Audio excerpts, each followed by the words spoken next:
Eraldaketa soziala euskaratik eta euskaraz, eta hori lortzeko lanean ari dira Aiaraldeko ekintzen faktorian.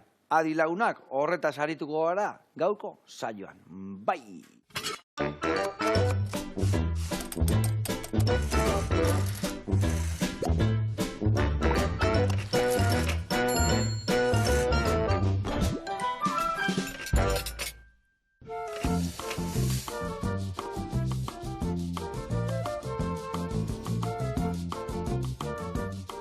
Kaixo lagunok, eguerdion, dagartzen, ongi etorri, zer moduz? Eskerrik asko, ongi. oso ondo. Bueno, Aiara aldetikan etorri zea, eta bertako faktoriako kietako basea, ezta? Hori da, bai. A ber, zertan datza zuen proiektuak? Bueno, faktoria, amesteko faktoria bada, eta batez ere euskaraz bizitzako esparro guztietan ametzegin eta ametzegik errealitate bihurtzeko faktoria. Zeona, eta Aiara aldetikan biharra dago, ezta? Bai, sobran. Sobran, bueno, eta zu bezalako jendia ere bai bihar diegu. Bai. Asko gaina. Bueno, adi lagunak, elkarrekin, hoi dena garatuko deu, eta aldi berian ingo deu marmitako bat txibilana, gero barazki batzuk labenerreta, arroz bat, eta ingo deu gero alioli bat beltza, eta zioki ekarriek esku azpin, Bueno, eskualdekoa, bai. Eskualdekoa, ona, hori ere bai garatuko deu nondik etorri dan. Ez da bertako baizik eta bere txekua.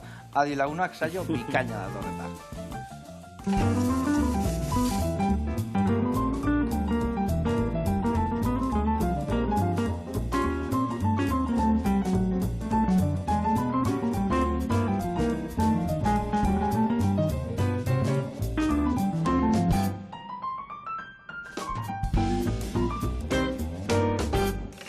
Bueno, lagunak eta gartzen, garatuko izut pausuz nundik noa ibiliko gehan, bale? Hemen gutxi gora dazkau, 3 errezeta bat eukiko ditugu. Hemen dakau bat, eta esan dugun bezala ingo dugu marmitako bat txibilana. Eta ingo duguna da, lapikon olio virgina jarri, lehendabizi nola ez txibilak ondo garbitu, txibilak errekoitugu lapikuan, aterakoitugu, eta gero bertan barazkik ingo ditugu. Barazkik, kasu hontan, piperra eta tipulina, piperra eta tipulina ondo gorrituko dugu, behin ondo gorritu daudenean, botako dugu bueltan, txibilak, patata kaskauta, da, zuritu eta klas inda, botako dugu piperra utza, pixka arreogatuko dugu 4-5 buelta, eta gero ja amaitzeko historia, botako dugu ardo zuri pixkat, utziko dugu lurruntzen ardo zuri jan alkola, eta gero arraizalda botako dugu, eta hortxe utziko dugu marmitakoa txibilana egite. Bale. Hoi izangoa gaurko plateran oinarria. Baina lagungarri bezala, ingo dugu arroz txuri bat, baratzuriakin eta saldakin, eta gero ingo ditugu barazki batzuk, ingo deula bai zuritu alberginia eta pipergorria, gio ingo ditugu garbitu tipulinak eta tomatiak, jarriko ditugu plakatxo batian eta labian erreko ditugu. Gero, arroza normal, batzuak pixkaterre, arroza arreogatu, eta gero salda bota, kasu honetan hori asko salda, utziko dugu bukatzen, eta bukatzeko ingo deuna da alioli beltza bat. Ingo dugu arrautza batekin, ekiloria, ekilore olioa, gero botako dugu txibilan tinta pixkat, limoizukua eta gatza birrindu, eta ingo dugu gero lagungarri bezala, zuk ekarritako ogilan, tosta batzuk jarri onduan, ja, txapo izateko gaurko errezeta. Bueno, zuk alden zemuz moldatzezea? Bueno, ala moduz, gero eta hobeto. Vale, ondozio, hori gustatzen, eta gero eta hobeto, ala gustatzen zaitek. Bueno, lagunduko jazu barazkitxokin, bale? Bai. Beitu, lagako izute mentxe, ni uste eta erdila nahiko izango deula, bale? Eta piperrare bai. Lagako izu zurigailua, hemen, gaina justu xerra dakana, hola, hau zuritzeko oso ondo dijoa, eta horrekin jun zuritzen, eta gero izango izut, plakatxo bat arteako deu, eta gero ingo ditugu makiltxuak, bastoietan jarriko deu, eta dana prestak haunean laberatuko deu, bale? Eta ni bezaldete batetik txipiroia garbitzen hasiko naiz, bale? Bueno, eraldaketa soziala, euskaratik eta euskaraz, ze gauza eharra, ez da? Bai, erra eta, bueno, bai. Komplikatua, erronka. Bai. Zaila iten naidek, edo ze? Bueno, zaila ez, baina, bueno, handi naia bintzat bai, hola, bueno, bizitzako esparro guztietan, gure bizimodua aldatzeko, ez, tresnak sortze da gure bokazioa, gure kooperatibaren bokazioa, eta horretan jardutea batzutan korronten kontra eta, ez, inertzien kontra eta ez da... Zoritxarrez bai, etzun ala izan biharko, baina ala izate tartea batzutan, ezta? Bai, baina, bueno, gustoko bidean, bikain. Ze egiten dezue bertan hau dana sustatzeko, hau dana aurrea jarraitzeko? Badaki gauza mordo bat ite zuela, erreportai poli bat intzenun bertan, kateriniko errezetak eta bar, baina kontatu txirrek itxarraka pixka, eta nondik nolite esaten. Bueno, hasi ginen komunikazioan, euskarazko komunikabidea bat gure eskualdean sustatzen. Da, bueno, horre ibilbide bat egin ostetik, erabaki genuen, pixkat euskararen bizi berritzerako hori tresna hori ez zela nahikoa, eta, albeste tresna, bizitzako albeste esparruetan egin dituela garatu. Da, gaur egun, kooperatiba bakarra gara, orduko hartan 30 lagun modu voluntarioan edo auzolanean jardun ginen, eta gaur egun aldiz kooperatiban 513 familia gara, ia 1400 lagun. Zenba denbora zuazte historionekin? 12 urte, 12 urte aurten, da oindala urte terdi ireki genuen faktoria, pabelloia. Ba, ikusten duen pabello nahiko berri zala, eta histori nahiko berri zala kontatu zenun erreportaian, baina orduan lehenotikan ja 12 urte bai zuazte lan hauek egiten. Bai, hori da. Faktoriak ze gauza berriak ekarri ditu bertara? Bueno, pizkat integraltasuna ziurrena, ez? Hola, proiektu bakarrean komunikazioa bai, baina aldi berean kultura eta kultur sorkuntza, elikadura buru jabetza, hori pizkat zuek bizitan izan zintuztegune ekonomatu hori. Gero hezkuntza proiektu badugu, Kokoriko izena duena, haur nerabe eta hezitzaientzat jarduten dena, eta azkenik feminismoa lantzeko elkarte bat, hori ere euskaratik eta euskaraz, bai. Dana hain garrantzitsua esan dekena, eta dana batian. Bai, hori. Ona. Bueno, eta zenbat kide zaudete bertan elkarlanian? Esan dezu bai 500 bat famili zaudetela, baina pentsatzen dut hor buru belarri etxeatela danak egongo, ezta? Batzuk egongo zeate kide batzuk, ezta? Bai, bueno, gure ikurretako bat hori parte hartzea da, ez? Alik eta jente gehien, eraikina bera ere auzolan egin genuen, eta gero 18 pertsona gaude kooperatiban lanean, soldatapean, nola baita izateko, eta gero, esparru bakoitzean lantaldeak ditugu, voluntario lantaldeak, eta bertan aritzen dira beharrean, bai. Faktoria laudion dago, ez da? Hori da, bai. Vale. Zure arlua zein da? 18 horietatik zu ze gauza egiten dituzu? Egia esan... Ze ez tezu egiten, igual lehenu bukatzezu? Historia labur honetan denetarik egitea tokatu zait, eta izan naiz kazetaria, izan naiz komertziala, izan naiz kudeatzaia, izan naiz orain zorion edo txarrez jatunentzako sukaldaria, garbitzailea, eta, hola, nagusiki faktoriaren komunidade arduraduna naiz, eta bertan garatzen diren proiektuen eta arduraduna, edo inamizatzaia, edo, bai. Bikain, eta ze proiektu daude hor barruan? A ber, ze gauza topatuko ditugu? Bueno, lehen aipatutako hori komunikabide bat, eskualdean, jartzen handia duena, 15 bat publikatzen dugu, doan banatzen dela eskola guztietan, eta garraio publikotan. Nola deitzen da? Aiaraldea hemen, bai, aiaraldea hemen, gero webun ere badugu, aiaraldea gaur, gero elikadura buru jabetza lantzeko proiektua, errekonomatua den bidez tokiko produktu ekologikoak merkaturatzen laguntzen diegu bertako ekoizlei, da horretaz gainera, catering zerbitzuak eta herri bazkariak eta olako kontuak ere egiten ditugu pizka bat printzipio agroekologikoi jarraituta. Ze ona, eta beti saiatzen bertako elikadurekin, bertako ekoizleekin, ezta? Hori da, hori eta ez dugu berrera bilgarriak diren gailuak edo tresneriek erabiltzen. Portzelana, kristala, burdinarekin zerbitze ditugu herri bazkaria, pizka da, gure azkarna ekologikoa alik eta txikiena izan da. Karramarruak bezala, pizkatatzea inbiar dugu, ez da? Bai, aurrera egiteko, ez? Gero aurrera egiteko, ondo. Eta aiaraldea, eskualdea, zer herriko osatzen du? Lagunek eta inguruko jenteak esaten digu asmatu egin dugula existitzen ez den eskualde bat, ez? Da, konstrukto sozial badala. Asmakizunak egiten duzu orduan, amesteko faktoria bagarela esan dizut, eta zentzu horretan. Beharrean hasi ginenean, aiara politikoa 5 udalerri arabarrek osatze dute, Arabako kuadriletako bada, Laudio, Amurrio, Artziniega, Aiara eta Okondok. Baina gu komunikabidea sustatu genuenean, argi izan genuen ez ginela mugatuko egitura politiko horri, inguruan bagenituelako beste herri bizkaitar batzuk harreman naturalak edo soziologikoak gurekin zituztenak, ez?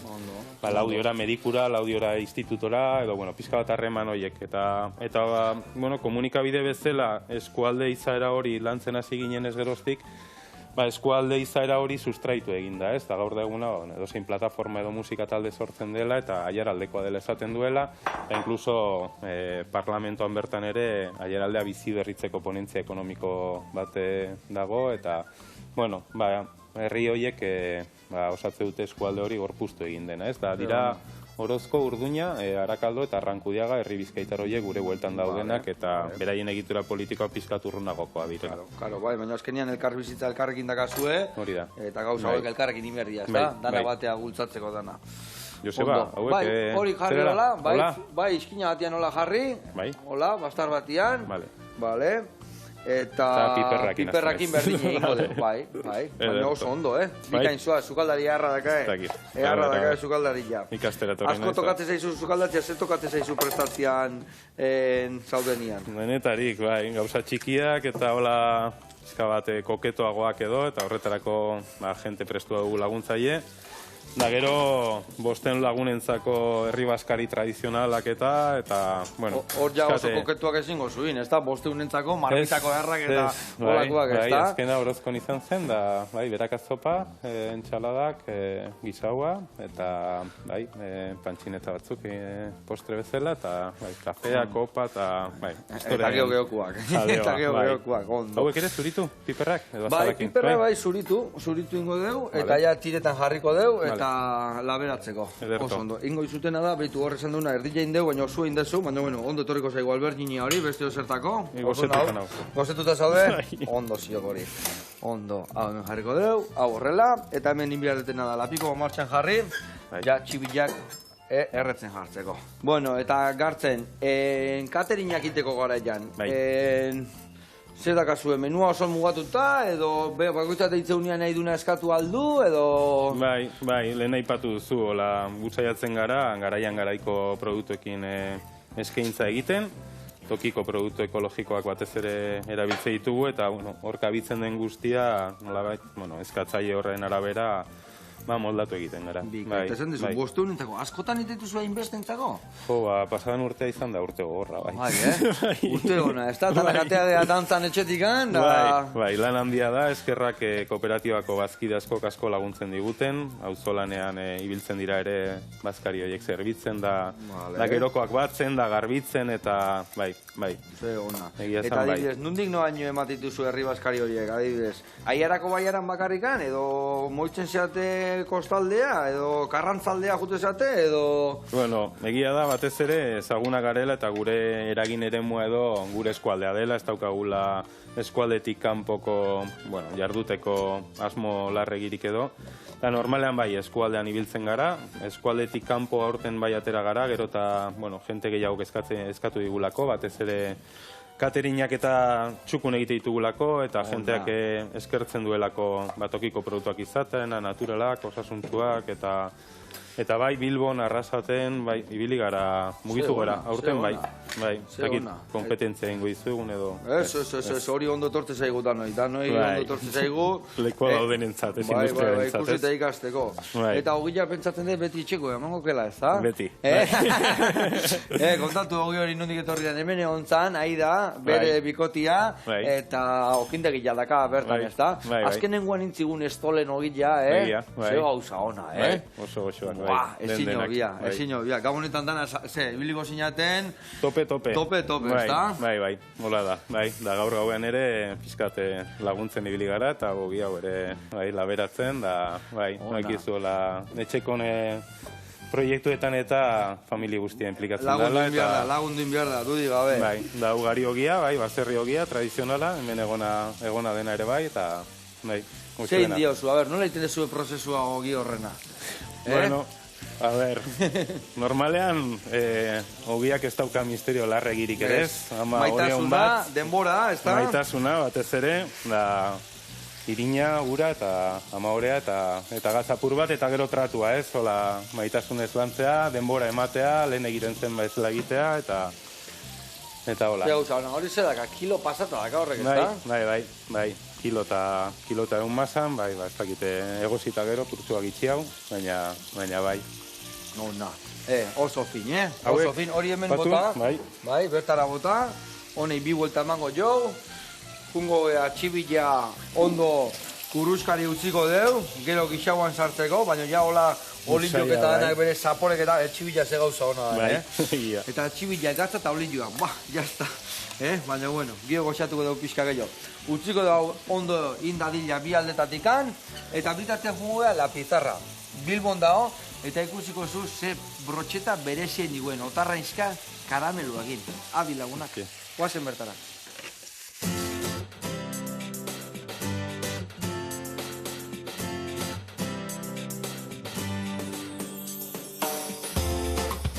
Kaixo Joseba, egunon Edgar naiz, Bilbon gaude, Bilboko bihotzean, Juan da Juriagerra kalean eta La Pizarra jatetxea ezagutzera etorri zarete. Ongi etorri!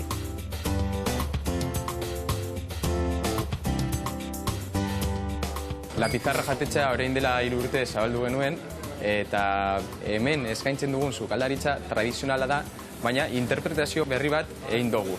Egiten ditugun platerrak informalak diez, baina itxura polit batekin. La Pizarra jatetxeko berezitasuna hosperlabea da. Ia plaster guztiak hosperlabetik paseten diezelako. Hosperlabe hau rasalabe bat da. Ikatzaz egindako labea. Gure kartaz gain, lanegunetan eskaintzen dutigu menu berezi bat.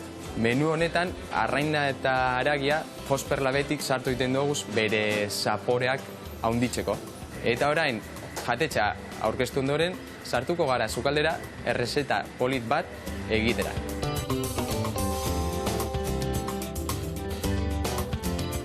Alberto Rikin gaude, gure sukaldeko burua, eta gaur egingo dugun errezeta otagarrainzka piruletak diez.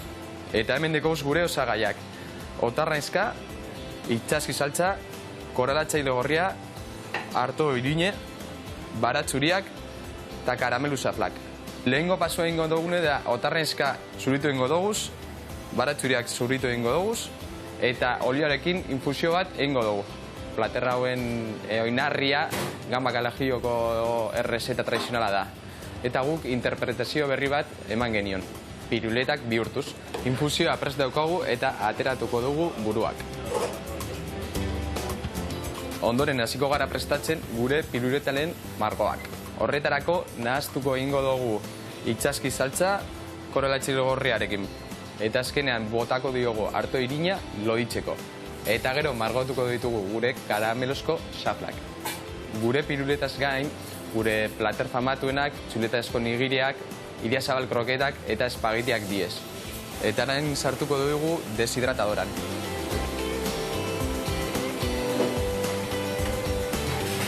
Gure langostinoak brotxeta batean sartuko dugu. Amaitzeko brotxetak rasalabean sartuko ditugu. Deshidratatu ondoren, laukitzetan moztuko ditugu margoak. Hemendeko gure infusioarekin egindako emulsio berri bat, eta horren bai hasiko gara platerra aurkeztean.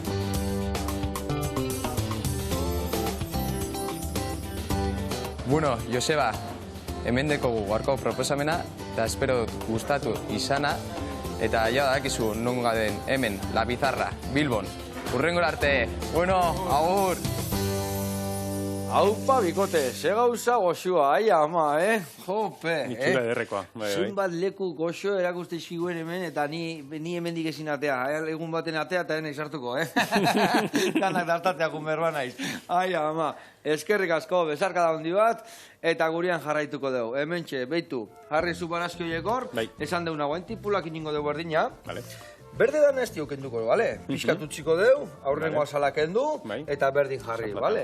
Gero jungo gara tomatiakin, eta piperrare bai botako jozu pixka jarriko zu, baina nik erabiliko pusketa bat gixabai botatzeko, eta gainuntzeko azuk erabiliko zu, bale? Baitu, hau zutzako, eta nik honekin moldatuko naiz, bale? Bueno, eta gero, erakuntzi zen duen erreportaian baita ere, eraikuntza, ze berezia esan, ez da? Dana ergurrezin da, aldan neurrin gure natura zainduz. Kontatu pixkat. Bueno, egin genuen apustu bat, faktoria izateko eraikin moderno bat eta erakargarria ematen du euskeran gauzak beti direla txikiak, ez deusak eta zuri beltzekoak, eta upetzatzen dugu euskara behar dela izan erakargarria, ez? Eta erdaldunentzat ere erakargarria, eta pixkat erakarmen hori garatu. Da horre gure eskualdekoa diren, da gure bazkide diren bazkide batzuekin arkitekto estudio batekin lan egin genuen, beharka arkitektura estudioarekin, eta bueno, alegin berezi egin zuten, bueno, eraikina izateko, hori, zentzu horretakoa, ez? Oso erabileran hitzekoa da, oso moldagarria, eta... Zema metro azkar zeratik handizente, ondile ikusten da, ez da? Bai, 500 metroko planta du, beste sola irutxu bat eraiki genion, da bai, guztira 750 metro edo, egurrean eraikia da oso osorik, bai, bakarrik igogailuaren agak eta dira altzairuzkoak, pizka gure astarna ekologikoa alik eta txikiena izan zedin, da egurrean eraikiaz aparte energia sistema ere pizka berezia da, oztu eta berotu energia geotermikoarekin egiten da. Lurrean egin genituen bizundak eta lineal, 200 metro bera, eta orduan lurraren temperatura ura jizten dugu lurrean 200 metro bera, eta ur hori igotzen da 18 gradutan. Bai, klaro. Laba ikutze aldu, zer labaraino ez gara llegatzen, baina... Bai, 200 metro bera, 200 metro bera, bai. Modu horretan, ibili horretan, berotu egiten da ur hori, 18 gradutan igotzen da, eta gero karga elektriko pizka batekin, jadanik... Azkeniko 3-4 graduak eman, eta... Eta oso konsumo txikia dugu, alik eta jasangarriena izateko asmoarekin, da orain, bazkide garen goiener kooperatibarekin, instalazio fotovoltaikoa, bai, jadanik hasita dauden lanak, eta alik eta energetikoki buru jaben izateko. Ona, egia esan, ezin hobia, zeatikan, bai, beti, azkenian, bai, igual askotan ite ditugu gauza ekologikoak, baina gero, ez da gaude ekologiko gauzaz bilduta, ez da? Ni askotan esaten dut, igual, beitu, ekarri die, aragia ekologikoa, eta bai, alemanetik etorri da, plastikoan abioian, da ez dakize, bai, orduan, igual hobeto hemen indako xerra bat ezain ekologikoa, bai, guk horregatik agroekologia printzipioak erabiltzen ditugu, eta bizka gertutasun hori, eta tokikotasun hori, sustatu, eta... Gaina zaudeten, bai, aran, eske hortan neti da kasu, ez da? Etxate urruti da, junber gauzan bila, ez da? Ez, baina egia da, jentean elikadura sistema aldatzea lortuko bagenu, eskoletan, eta, adineko netxean, eta... Lan asko daka goiteko, baina, hortan murgilduko gara, ez da? Bai, jente berria batu beharko genukela, bai, abeltzaintzara, eta bai, hortu zaintzara, eta batez ere hola, ekologikoan lan egiteko nahikoa ekoizle ez daukagulako ez faldean ere. Bai, esan dezu egia. Baina, bueno, ni usten dut txirriki txarraka. Bueno, egia esan bai, pandemiakin ematezun gertutakua, ez dakize, mendia hor, pixka gora etorri zan, baina pixka bera etorri berriro eta beti bultzada bihar dugu, ez da? Bai, hori eta pixka prekariedade ekonomikoa, eta jendea ez dala ondo pasatzen ari, eta... Bai, batutan zeia da, esan mateu ekologiko sartzeak, mateu garestiz jan bihar dala, baina... bai da garestiago, baina igual arrai gutxio, aragi gutxio, eta barazki gehiago, eta horrea, ez da, igual makarroi gehiago janberko gedeu, eta bintzak jaten duna ona jan, ez da? Hori da, bai, garestia normalean kubatak eta bestelako bizioa dira, ez? Montxesanteke egila. Ondo jatea. Bai, igual zea, platera prestatek 2 eurokin, da gero 3 euroko purua, Katxeta mar. Hola da, bai. Bai. Baina, bueno, a ver, danon artian zeo zeiten deun, ez da? Bai, pentsatu baietzu ari gara, eta jenteak ondo erantzuten ari du, eta... Bai, ilusio erre esan diz, azkenia esan de bosteun familia zaudete gaina, ez da?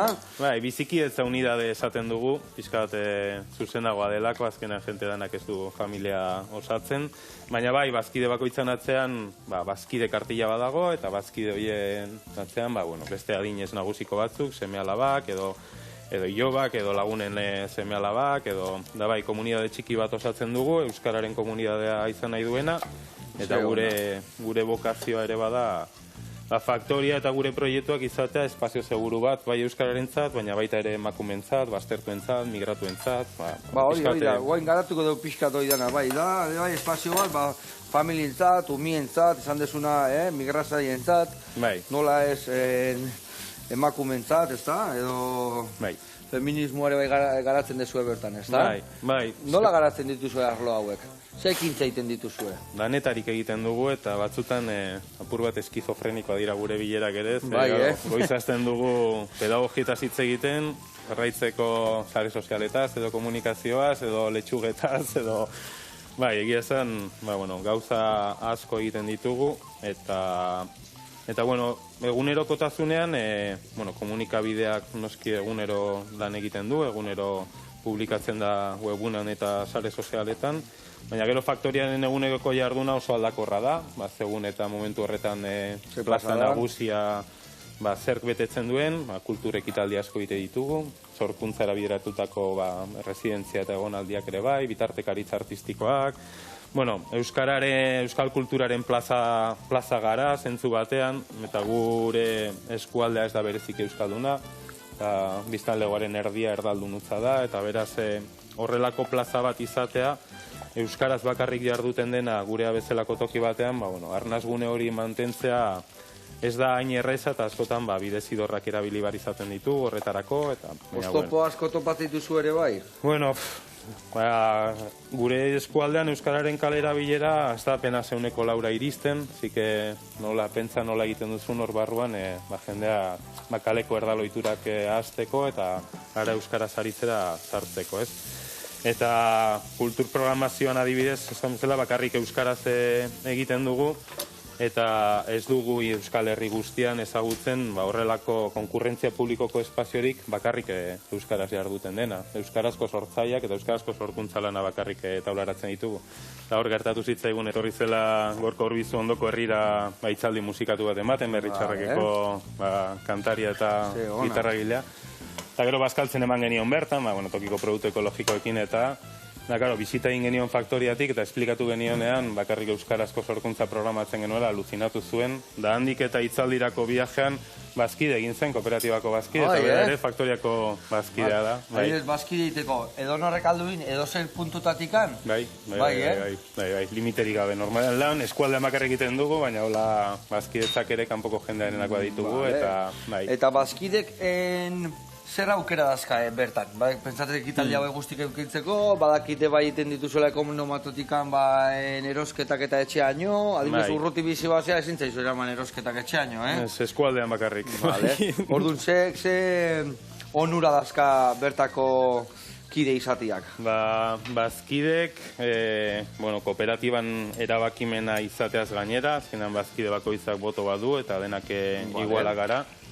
Horretaz gainera, kooperatibak eskaintzen dituen zerbitzu danetan onura materiala ditu, ez? Eta orduan ekonomatuan erosketak merkeago ditu, afaltzen edo bazkaltzen geratzen baldin bada ere merkeago izango du, kultur sarrera bat merkeago du, tailer batera edo udalekutera izena ematen baldin badu aurrarekin edo ere hori ere merkeago du. Eta nolabai, onura horiek eta gure bokazioa badelako hori, ez? Bizitzen laguntzeko tresnak eta beste balio batzuetan bizitzeko tresnak ematerena, eta horrek gainera, onura batzuen arabera antolatzea edo. Kultura egiten dugu, batez ere gero hezkuntza lantzen dugu, ez? Aurrentzako atelierrak egiten ditugu arratzaldero, eskolaz kanpoko jarduera bat bezala, ez? Musika eta olakoak izaten diren bezala. Hau zeiatzen gara, pizka pedagogikoki eta beste buelta bat ematen, eta olakoak eskaintzen. Udalekoak ere, unidade didaktikoak ditugu eskoletarako, pizka bat landune ditugun balioak eta eskoletan landu daitezen, da, tokiko ondaria batu, eta, holako kontutxo. Lan, nizan, emezortzi, jende gede xente zate, eta guaina inaiz kontatzen gutxi zatela. Lar gutxi, bai. Iru ale, bale? Hori da, arrozantzako. Ze gauza ona. Eta gero esan dezu ere, feminismoan jartzen dezuela indarra, ez da? Beste arlo bat berra da ona, ez da, ondila. Hori da, erronka ez da txikia, eta 2006 urtean erabaki genuen pizka gure entidaderen transformazioa, komunikabide izatetik proiektu integral izatera, da horre gauza askoren artean erabaki genuen erakunde edo elkarte feminista bat izango ginela, eta feminismoa gure lan ardatzetako bat izango zela barne mailan eta kanpora begira ere. Da horre borbor elkartea dago, eskualdeako mugimendu feminista saretzea helburu duena eta bere burua indartzeko tresnak eskaintzea helburu duena. Eta hor aritzen gara, eskualdeko mugimendu feministaren historia batzen, trivial bat ere egin genuen, emakume sortzaien azokak antolatu. Bizkat, mugimendu feministaren esparru zabal horretan gure ekarpentsua egiten ere euskaratik. Ze ona, ezin hobe. Holako gehiago behar ditugu Euskal Herrin, Ai, ama, zer da, bakarra da zuena, zuek badakazue, nun oinarrutu zeate hau martxan jartzeko, badakazue nun baiten... Inspirazioa edo. Nik uste toki askotan, eta igual eskualde, Euskal Herriko beste eskualde askotan proiektu oso interesgarria daudela eta oso zetza daudela, guaietako askoren kide gara, Olatu Kopen, Koperrogeita Mazazpiren eta beste Oinierri eta beste hainbat esparrutakoak, baina igual ez dugu ezagutzen integraltasun hori jorratzen duenik, ez? Euskaratik abiatuta eta hizkuntza ardatz izan da dena, ez? Landu nahi duen egitasmo bat. Iruditzen zaigulako ere, euskarari balore emateko modu bat hori dela, ez? Hizkuntzak berarekin batera beste bizitzeko modu bat badakar, belaunaldi berriak segurenik euskara lotuko direla, igual gure belaunik edo nire belaunaldikoak batu ziren motivazio ezberdin batengatik, ez? Eta feminismoarekin hori gertatu zaigu, edo elikadurarekin, ekoizlekin lanean hasi garenetik, ez? Euskarak tresnak eskaintzen dizkie, eta beraz zeurek euskaratik gertuago sentitzen dira. Ona, eta ikusten dezue, pixka gehiago ibiltzen dela jendia inguru hortan euskera soidana, pentsatzen de baiez, ezta? Bueno, uste dut alduntzen ari garela. Zentrotik ateatzeu jendia gankataia despistatu itea, ose? Bai, askotan hori gertatzen, zaila da hizkuntzoiturak aldatzea eta urten ibilbidea behar da, baina gure alea jartzen ari gara, eta... Bai, gertatzea askotan, ez da, igual badakizu bestiak euskera dakila, nik euskera dakitela, baina txikitatik oitu baseak beakin erderaz etzeiten emateu aurratzori ematia kosteitea, ezta? Bueno, hemen ikusi zuen, nahi aurrena erre, kolore eman, geho bakendu nahi dunak topatzeko ere bai, aproposa izatea, geho botatzio eta rosa, horrela, egurrian, ikusi zuen, kantxakan, olio desentekin bai, eta bain ningo deuna da, tapatu, eta iten diotena da, 5 minutu fuerte, 5 minutu suave, berriron 5 minutu fuerte, eta azkenengo 5 minutu da reposo, vale? Eta 8 minutuan, listo. Nafarroko arroza gainera, ez? Nafarroko arroza, ez? Nafarroko arroza, eharra, Varietate eharra da, Nafarron, Bai, gionik gore, Nafarroko olioakin, adibes, Araban nebada hola. Bai, arroniz varietateako olioa. Eta gu hemen beti bai, arbekina, pikual eta ez dakize, eta arroniz probatzezu hemengua, eta ze hona da hon. Baina hain gutxi dago, ez dakit, ez duela erabiltzen. Eta zenien hemengo gauzak erabili behar ditugu. Eta hortako, holako jendia dago, lanian. Eta guk adi eta geho kasoin bihar dugu, danon artian. Bueno, hemen txedak hau, martxan arroza, martxan marmitakua txibilana, gero gueltan ingo dugu tostadak, ingo dugu alioli beltza, eta jarraituko dugu martxan. Baina bitartian jungo gea, Kapadokia tabernara, eta nola esprestatu dugu, beste hauza, goxo bat, guazen bertara.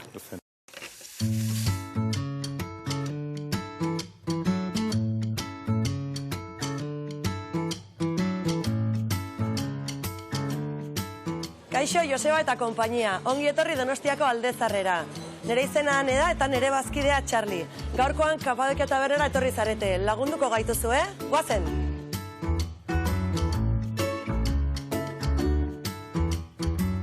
Kapadokia taberna duela 3 urte bizirik dabilen proiektu bat da, 3 lagunen artean daramatzagu proiektu hau. Txarli, Borjas sukaldean, eta ni. Ez dakit deno jaben zareten, baina, Kapadokian tipikoa da globoetan eta bidaiak egitea. Kapadokiak bi gauza desberdin eskaintzen ditu.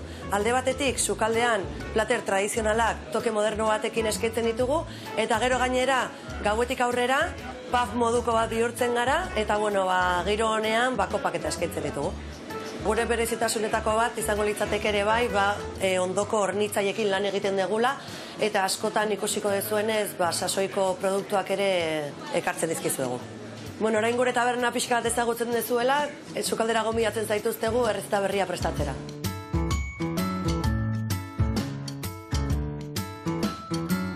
Gaurkoan ekartzen dizuegun errezeta, olagarroa parrillan, tximitxurri mahonesarekin da. Errezeta prestatzeko osagaiak ondorengoak dira. Olagarroa, tipulina, mahonesa egiteko, esnea, olioa, arrautzak eta tximitxurri espeziak erabiliko genituzke. Bukatzeko, pankoa piperrautxarekin eta patata purea piperrautxarekin. Lehenengo pausua, ikusten dezuen olagarroan kaia da egosita dago, orduan olio pixka bat bota eta parrillan markatuko genuke. Eta olagarroan ka, 15-20 minutu tartian utziko genuke parrillan. Olagarroa parrilan dakagun bitartean, gure manesa prestatzen hasiko gara. Kasu hontarako, esnea, olioa, arrautzak, piperrautza eta espezie desberdinak nahastuko ditugu. Bueno, barrezta hau Borjarena da. Eta kasu hontan, olagarro errezeta erabiltzen dugu, ikusi dezuenez, baina, Borjaren ikutu modernu batekin. Honez gain, jendari gehien gustatzen zaizkion pitxeretariko bat, txipigetia da. Era berian, rabiolea esango nuke. Kasu hontan, ganboiz beterik dijoa, porru eta mihilu krema batekin. Orain plateratzen hasiko gara. Hasteko aurretik aurkeztu dizuegun, patata purea piperrautzarekin, plater gainean jarriko genuke.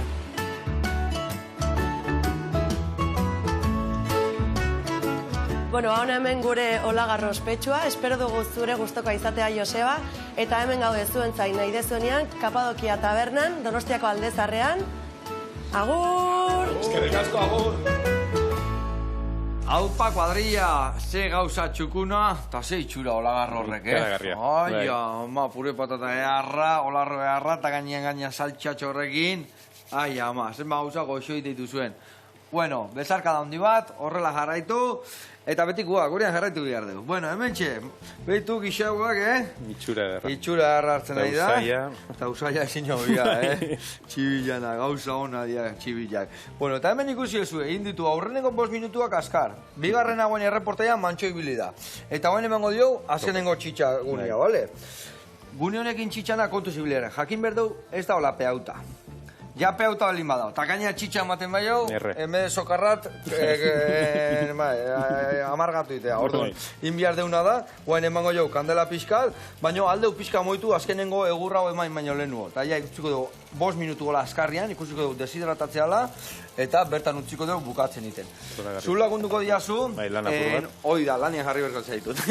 Inbiar diazu lagundu iten, maionesa, tinta beltzana, eta botako jozu limoi txorrotada ehar bat, bale? Berta bota, arrautza bat, bikoitza oleioana, goiara bat emango izut tinta beltza hartzeko, eta gatza botako dio. Baina kontu zibiliko gea, zehatikan, tinta beltza gordetzen deunian, bere ondo mantentzeko guk behin lanian iten deuna da, gatza asko bota tinta beltza. Eta orduan, horrek desente gatza daka. Orduan, pixka botako dio gatza, bale? Gero daztatuko dugu eta berbadu gehiago botako dio, bale? Ez botan, ez basun eukiko bezala, zera, tintak emango dio pixkat. Bale, haure hemen txedakau martxan, oso ondo, behitu ze itxura. Behitu ze itxura dakan ja, barazkitxuak. Itxura hartu dute, bale, eta bagoaz txerrik itxarraka, bale. Ningotena da, usten diazu ogi errori irikitzen. Favorez, Behitu.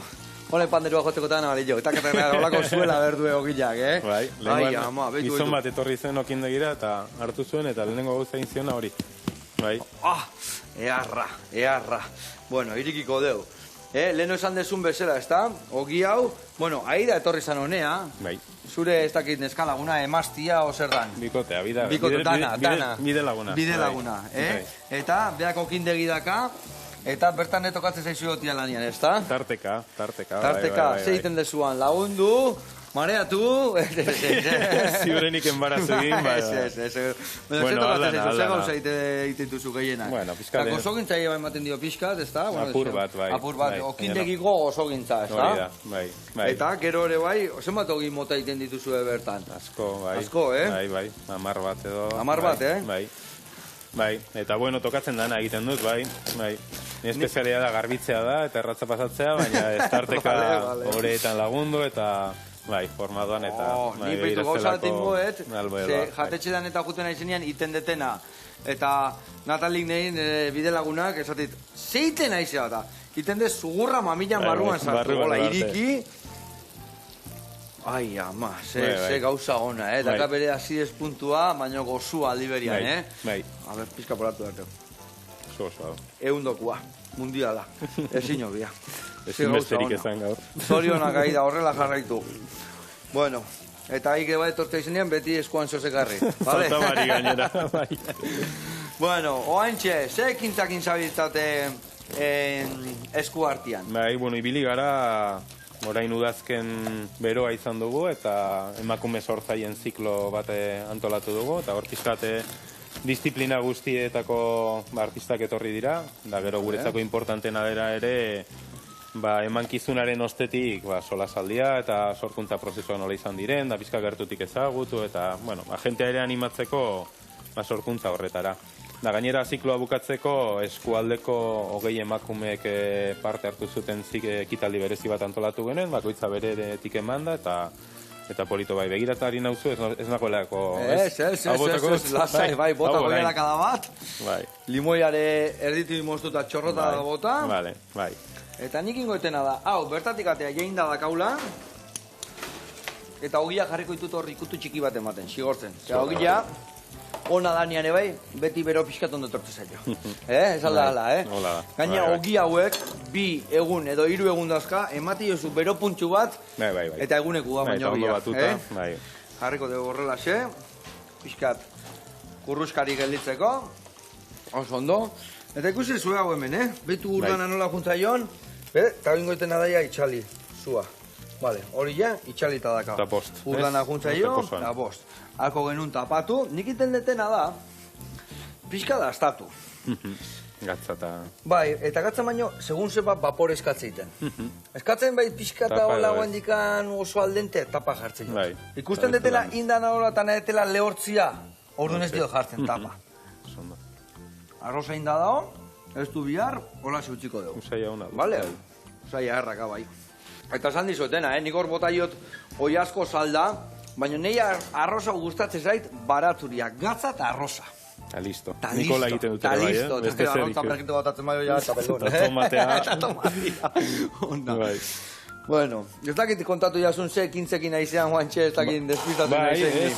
Ari gara, izan dugu hori ziklo hori, da orain atelierrekin hasi berri gara. Txukaldaritza atelier batekin ere, pizkate helduentzako.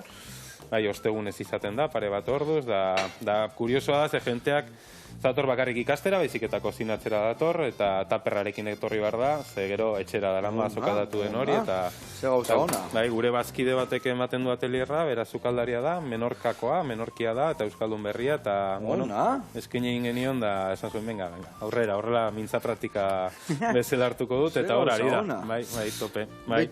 Da gero, bueno, kontzertu batzu... Eta ze gauza, ze errezeta prestatitu zuen bertan? Bueno, pasadan astean izan zen lehenengo saioa, eta egin zituzten garbantzo eta dilista hamburguesa batzuk, barazkizaleak, eta gero lasaina bat ere egin dugu, hola polita, eta bai, holako... Betuz niz egiten deten, betu itxura erraka, ez da? Artu du potolera pixkat. Bai.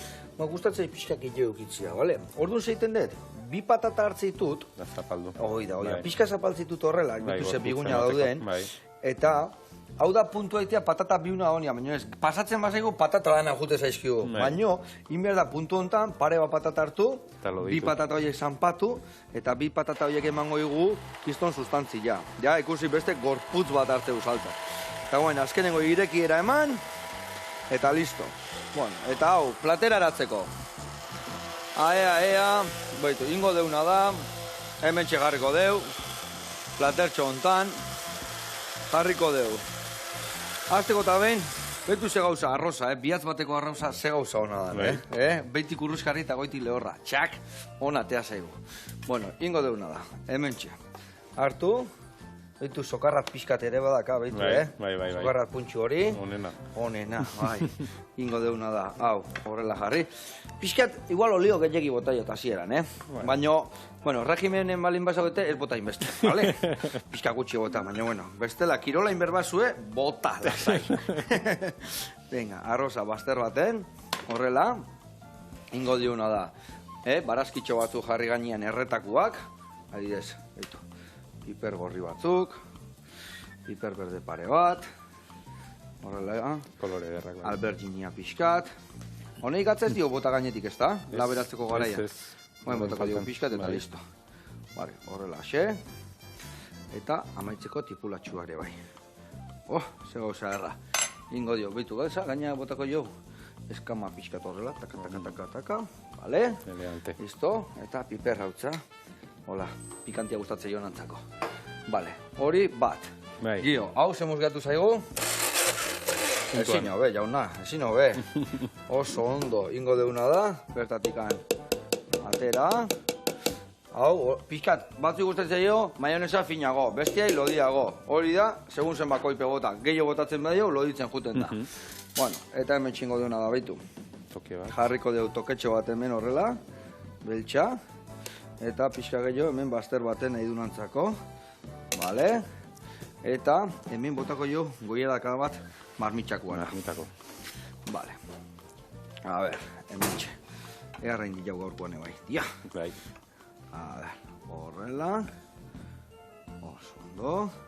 Patata pixkate bai. Horrela. Eta saltza pixkate bai.